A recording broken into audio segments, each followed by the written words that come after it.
যতদিন পর্যন্ত সরকারি তিতুমির কলেজকে বিশ্ববিদ্যালয় হিসেবে রাষ্ট্রীয় ঘোষণা না দেয়া হবে ততদিন পর্যন্ত কলেজের সব ক্লাস, পরীক্ষা ও প্রশাসনিক কার্যক্রম বন্ধের ঘোষণা দিয়েছেন শিক্ষার্থীরা। সোমবার সকাল থেকে শাটডাউন চলছে কলেজে।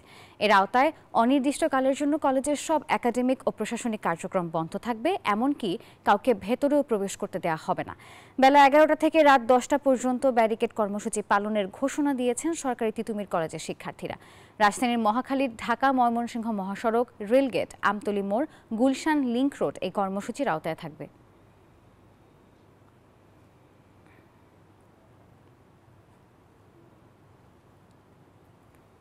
দর্শক, এই বিষয়ে আরো খবর জানাতে তিতুমির কলেজের সামনে থেকে আমাদের সঙ্গে যুক্ত হচ্ছেন সহকর্মী নাইমাল জিকো।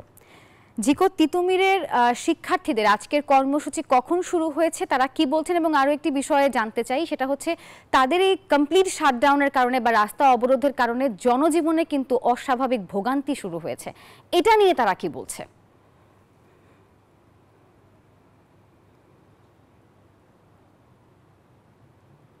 নাফিসা, যেমনটি আপনি বলছিলেন যে আজকে সকাল 11টা থেকে রাত অবধি কিন্তু তিতুমির কলেজের শিক্ষার্থীদের কমপ্লিট শাটডাউন যে কর্মসূচি সেটি হলো ঘোষণা করেছিল, তবে এখন পর্যন্ত তাদের সেই কর্মসূচি কিন্তু শুরু হয়নি। যেমনটি এই মুহূর্তে আছি আমি তিতুমিরের সামনে, এবং যে দেখছেন যে তাদের যেই আমরণ কর্মসূচি যেখানে পালন করার কথা, ওখানে হলো কয়েকজন শিক্ষার্থী আছেন এবং তারা সেখানে কিন্তু অবস্থান করছেন। তাদের যেই বিশ্ববিদ্যালয়, তিতুমির কলেজকে বিশ্ববিদ্যালয় করার যেই দাবি, সেই দাবিতে কিন্তু তাদের অবস্থান অনড় রয়েছে এবং তাদের সাথে আমাদের কথা হয়েছে।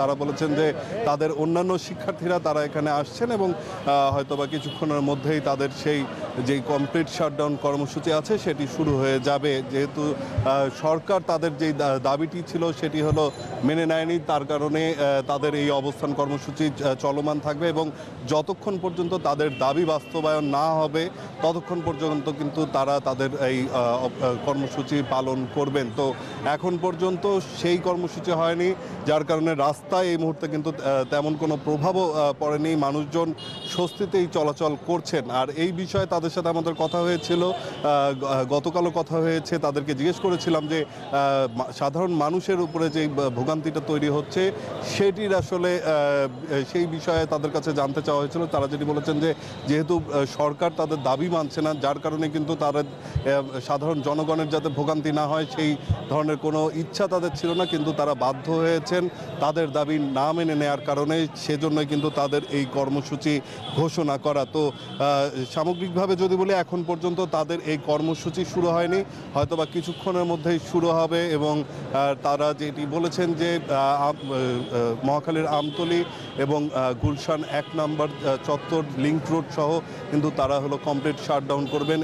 এবং এটি করলে যেমনটি বিগত দিনগুলোতে আমরা দেখেছি যে পুরো রাজধানী জুড়েই কিন্তু যানজটের তৈরি হয়, সেটি আবার তৈরি হবে, মানুষ পড়বে চরম ভোগান্তিতে। তো এই ছিল এখন পর্যন্ত আমার কাছে এখানকার সবশেষ তথ্য, নাফিসা।